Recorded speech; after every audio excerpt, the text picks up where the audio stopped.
শুটকি এমন একটা খাবার যেটা কিনা আমার তো খুবই পছন্দের একটা খাবার, আমার ফ্যামিলিরও সবাই অনেক বেশি পছন্দ করে থাকে। আর মরিচ খোলা হলে তো আপনি এক প্লেট ভাত একটু বেশিই খেতে পারবেন। আসসালামু আলাইকুম, welcome to my another video. আশা করবো সবাই ভালো আছেন। আজকে আমি এখানে আপনাদের সাথে শেয়ার করব শুটকির একটা রেসিপি।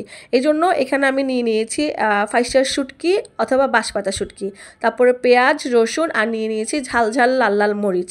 তো এখানে ফাইস্টার শুটকিগুলোকে আমি ভালো করে ধুয়ে নিয়েছি, অবশ্যই কিন্তু একটু ভালো করে ধুয়ে নেবেন। এরপর ধুয়ে নেওয়া হয়ে গেলে আমি শুটকি আর মরিচগুলোকে আমি এখানে ভালো করে ব্লেন্ড করব। আমি এখানে কোনো লাল মরিচের গুঁড়ি ব্যবহার করব না, তাই আমি শুকনো মরিচটাকে একটু ব্লেন্ড করে নিয়েছি। আপনারা চাইলে কিন্তু পাটায় পিষে নিতে পারেন।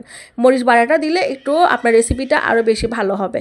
এরপরে একটা ফ্রাই প্যান গরম করে আমি পরিমাণ মতো তেল দিব। এই মরিচ খোলাতে কিন্তু তেলটা একটু বেশি লাগে। এরপর এখানে আমি দিয়ে দিব পরিমাণ মতো পেঁয়াজ আর দিয়ে দিব রসুন আর পেঁয়াজের পরিমাণটা হবে যে আপনাদের পছন্দ অনুযায়ী।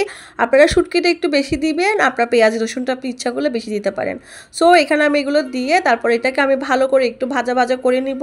অবশ্যই কিন্তু পেঁয়াজ আর রসুনটাকে একটু ভাজা করে নেবেন, এতে করে কাঁচা স্মেলটা চলে যাবে। তো ভাজা হয়ে গেলে এখানে আমি দিয়ে দিব যে আমি যে ব্লেন্ড করে রেখেছিলাম যে মরিচটা আর শুটকিটা, ওইটার পেস্টটা। আপনারা চাইলে কিন্তু ওইটা পাটায় পিষতে পারেন, অথবা অনেকে কিন্তু জাস্ট শুটকিটাকে একটু ভালো করে ধুয়ে গোটাও দিয়ে দেয়, এতে করে একটু কাটা ভাবটা থাকে। কাটা ভাবটা যাতে না থাকে এই জন্য আমি শুটকিটাকে আর মরিচটাকে একটু ভালো করে ব্লেন্ড করে নিয়েছি। তো এটাকে ভালো করে নাড়াচাড়া দেওয়ার পরে এখানে আমি দিয়ে দেবো পরিমাণ মতো হলুদ আর লবণ। এইটা ছাড়া আমার এক্সট্রা আর কোনো কিছুই মশলার প্রয়োজন নাই। অনেকে কিন্তু জিরার গুঁড়ি দেয়, অনেকে আবার আদা কুচি দেয়। আমার কাছে এটা ভালো লাগে না। আমার পার্সোনালি ভালো লাগে যে শুধুমাত্র পেঁয়াজ রসুন আর শুটকি আর মরিচের আর হলুদ গুঁড়া দিয়ে যে শুটকির ভুনাটা করা হয়, মরিচ খোলা করা হয় অথবা লাড়া করা হয়, ওইটাই কিন্তু আমার কাছে বেশি ভালো লাগে। জাস্ট একবার এভাবে করে ট্রাই করে দেখবেন, সবাই আপনার শুটকির ফ্যান হয়ে যাবে। আমি গ্যারান্টি দিয়ে বলছি, আপনি একবার ট্রাই করে দেখেন, এটা এতটাই মজার। তো এটা যখন ভালো করে কষানো হয়ে যাবে, একদম তেল উপরে উঠবে, এরপর আমি দিয়ে দিব গোটা কতগুলা কাঁচামরিচকে একটু মাঝখানে একটু ভেঙে হাতের সাহায্যে দিয়ে দিব। জাস্ট এতটুকুই করা। এরপরে আপনার কাজ হচ্ছে জাস্ট শুটকির যে মরিচ খোলাটা আছে এটাকে জাস্ট তেলের মধ্যে ভালো করে ভুনা করবেন, এতটুকুই কাজ। এছাড়া এক্সট্রা কোনো মশলার কোনো প্রয়োজন নেই এখানে। আর কোনো কিছু চাইলে আপনারা অ্যাডও করতে পারেন, জিরার গুঁড়ি আদা বাটা। আমি এটা অ্যাড করি নাই, আপনারা আপনাদের পছন্দ অনুযায়ী করবেন।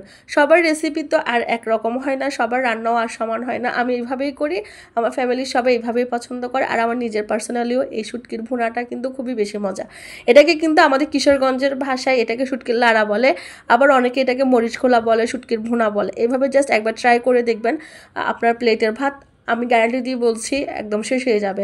অথবা যাদের কিনা মুখের রুচি নাই তারা জাস্ট একবার এটা ট্রাই করে দেখবেন, এটা কিন্তু খুবই মজার। এটা দেখতে যেমন সুস্বাদু, এটা খেতেও কিন্তু খুবই সুস্বাদু।